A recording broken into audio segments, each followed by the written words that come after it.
A dental program funded by the community helps children in need. An early celebration for the Veterans Day in a Columbia restaurant. And a new safety strategy coming to the Callaway Nuclear Power Plant. KOMU 8 News First at 5 starts now. Live from Studio 8A, coverage you can count on in high definition. This is KOMU 8 News First at 5. A mid-Missouri man who has been missing for 3 days was found dead today. Good afternoon, I'm Brittany Pieper. And I'm Meg McLeod. Boonville police found the body of 46-year-old Michael Gene Magyar today. Police discovered his body in a wooded area near Oregon Trail in Boonville. Police say the official cause of death has not been determined, but they do not suspect foul play at this time.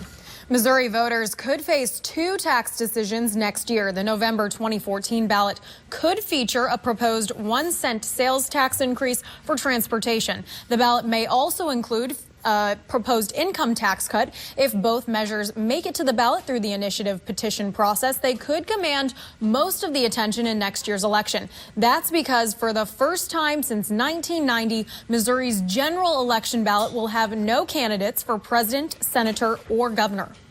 A documentary playing at Union Station in Kansas City is part of an effort to reverse a decline in basic civics knowledge in the U.S. The historical drama called We the People premiered Thursday and will be on for the next 3 weeks. Along with the documentary, a nonprofit organization will also display collections of historic publications, including early printings of the Constitution, Thomas Paine's Common Sense, and works by Frederick Douglass. For your first look around the nation, 2 people were killed and at least 22 others wounded late Saturday when gunfire erupted at a house party near Houston. Harris County Sheriff's deputies say more than 100 people were gathered for a birthday party in a 2-story home. Someone inside started shooting and killed 1 person, sending a second gunshot victim to the hospital where they later died, while a third remains in critical condition. Deputies are looking for 2 shooters in that incident. A baby girl is listed as in temporary serious condition after being shot in the face in Detroit late Friday night. Police say it happened at this White House on Detroit's east side. They say the 15-month-old baby girl was in the house when a gunman fired at least 3 shots at the home from outside and then ran away. Police say a house party was going on at the time of the shooting, but are still investigating. Plum Organics is voluntarily recalling some of its baby food products. Some of the company's pouch products in the baby stage 2, Tots Mishmash and Kids lines may spoil. The potential spoilage may cause some pouches to swell. Plum Organics says parents should not feed any of these products to their children. The products can be identified by the best buy dates from August 5th, 2014 to December 8th, 2014 and the letters AT. We had a really warm weekend with lots of sunshine. Now let's send it over to Rosie for your forecast. A total of 7,000 American flags, 1 for every veteran's grave in a Kentucky cemetery. Coming up, how a Kentucky man paid tribute to some veterans he never even knew.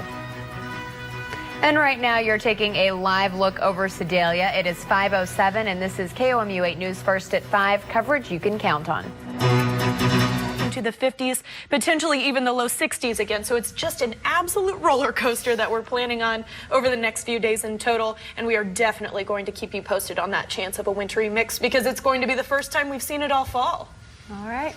Not good news. I'm not looking forward to it, but you know, it's mid-November. It's got to come sometime. That's right. Winter coat time. Thanks, Rosie. Sure. After the 2011 earthquake and tsunami that shut down Japan's Fukushima nuclear plant, the Callaway Nuclear Power Plant started making some changes to try and make it safer.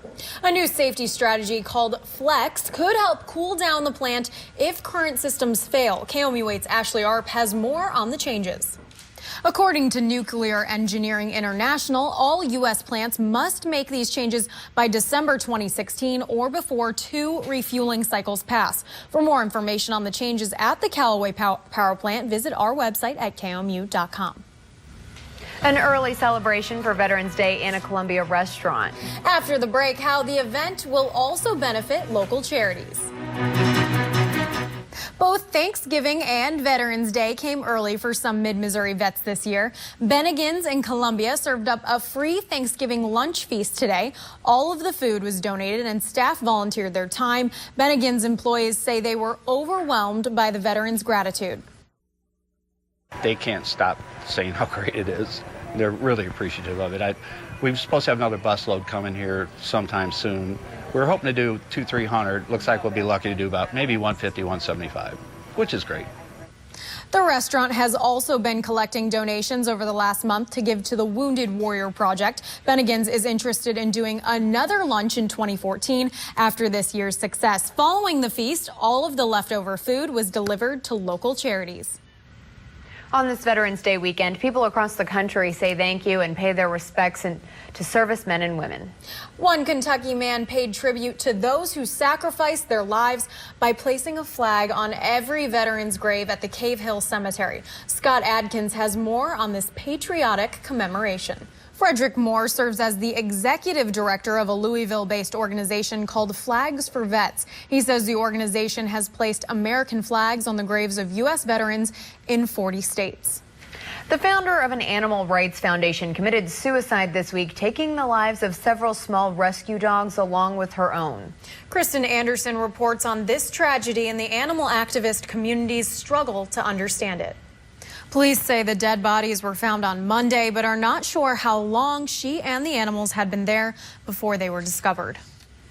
Newborn giant pandas at a breeding research facility in southwest China learned how to climb trees yesterday. A 4-month-old giant baby panda cub climbed about 20 inches up the tree trunk before she quit due to her lack of strength. But her younger brother seemed to have absolutely no idea what he was supposed to do and gave up pretty quickly. Researchers say it normally takes months before a giant panda learns how to climb trees. Doesn't take them long to learn how to be cute, though. No. Now here's a look at what we're following for KOMU 8 News at 9 and 10. We'll tell you how ethanol could pump more money into Missouri's economy. And we'll also give you a rundown of the ways you'll be able to celebrate Missouri's veterans tomorrow. Viewers say this one other time, and I have to get on board with it. They're like, I've been on that ride at Six Flags, the one where it goes down and comes right back up. That's what we're looking at for the week ahead. Rain possible tomorrow, really breezy conditions, and otherwise cooler air moving in. That's our time for now. Thanks for joining us. Have a great night.